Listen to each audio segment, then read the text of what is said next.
Hey everyone. So I'm going to talk to you briefly today about the social psychology of attraction and the different factors that draw our attention to other people and increase liking. Social psychologists are a fairly nerdy bunch. They tend to study the things that they don't understand, and clearly getting dates is one of them, except for me, of course. So there are a number of factors in the lecture narrative that you'll see, and I'll just talk briefly about a couple of them. The one I wanted to talk about in some detail was proximity, which is that idea that in order to become attracted to someone, we tend to be attracted to the people who are nearby. Now, that's once we control for all the other factors that I'm going to talk about. And by control for, what I mean is we set them aside. It's like we're going to not look at all those, we're just going to look at this one. And being nearby is a big predictor of who we're going to meet and then ultimately like. What about online dating? I'll get to that. So Festinger, Schachter, and Back in their MIT study came up with the idea of the repeated exposure effect. It's sometimes called the mere exposure effect. I hate when they use terms like that. This is the idea that if you have multiple encounters with a stimulus, in this case a person, and nothing bad happens, and that's key, right? Then you will begin to find that stimulus, that person, attractive.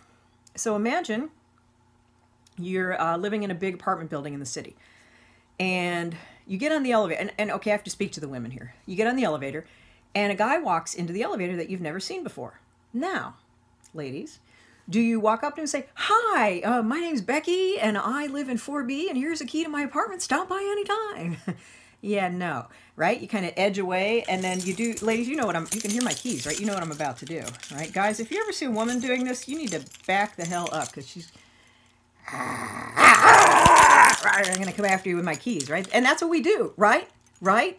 You ever see someone with this, you better back off, because she's going to come after you, right? That's sometimes the only defense that we have. But if you see the same guy around at the mailboxes or walking in as you're walking out, or maybe at the little corner cafe or something, and nothing bad happens. You don't get that psh at the back of your neck, right? The hair on the back of your neck pops up. If that doesn't happen, then you might start to think, oh, he's kind of cute, as you see him, right? And that psh at the back of your neck, it's called spontaneous trait inference, that we are really, really scary good at picking up very small, subtle behavioral cues. And they're primarily like cues that lead us toward that negative kind of, there's something wonky about this person. Because I'm betting you, there have been times when you've met someone like that and they made the hair stand up on the back of your neck, and then you told yourself, no, don't be so judgmental, give them a chance. And how did that turn out? Yeah, we're almost always right about that. It's an interesting phenomenon. A couple of things. Physical attractiveness, we don't like to talk about that, right? Hey, I only go for looks. Yeah, that sounds really kind of douchey. But it is what we notice about people presuming, right, the ability to see how they look, their physical appearance. And we tend to think if people are attractive, we tend to think they have other good qualities as well, which is why all of these, quote, successful serial killers tend to be good looking, right? Because, you don't want somebody coming at you, right? But if they're good looking, you'll let them come close enough so that they can then kill you, which is, kind of a pleasant thought. And then I have that picture of Steven Tyler from Aerosmith in your lecture narrative, because sometimes if we think someone is good for other reasons, like musically talented in his case, or athletically talented, or funny, or trustworthy, we will come to find them attractive as well. It's kind of the hope for the rest of us, right, who aren't 9s and 10s. Be a good person. Someone might think you're cute someday. Similarity, birds of a feather. We like people who are like us. It's bad grammar, but it's true. Things in common, right? If you are with someone and you have absolutely nothing in common, what are you going to talk about? What are you going to do if you like all different things? It's not going to work. And which is why opposites attract. They don't, right? That's a myth. It's not true. Unless you're like poor and gorgeous, and you find that someone is rich and ugly, and they're attracted to you.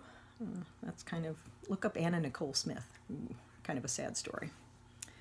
Reciprocity, that's Barney the dinosaur. I love you, you love me. I know it's annoying, but it's really true. When people like us, it tends to make us want to like them back. It's just how we are. It's reinforcing. The color red, Fryer hates this because it's one of the guys at his graduate program, and it just annoys him because that's all he ever heard about. If you wear the color red, you will be seen as more attractive to people who you are. My husband's wearing a red jacket. Wait, you got to see this. Is funny. Here he is in his red jacket. Ooh, baby.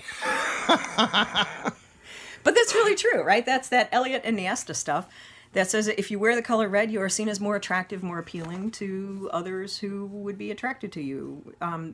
Pretty good evidence for same-sex, some initial evidence for, pretty good evidence for opposite-sex pairings, some also evidence for same-sex pairings as well, that women who are gay or women who are lesbians see other women in red, men who are gay see other men who wearing red. So, you know, if we ever get a chance to go out again, there's your strategy for meeting someone wear something red. and then that whole notion of playing hard to get, which is, that's kind of weird, right? We're always told, be cool, be aloof, don't let them, you know, see that you're interested.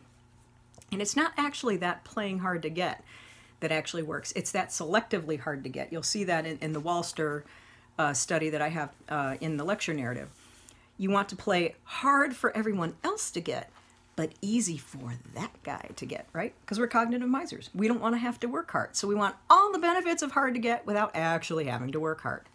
Are you surprised? Yeah, I didn't think so.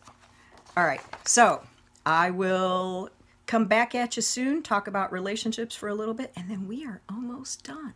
So have a good one. See ya.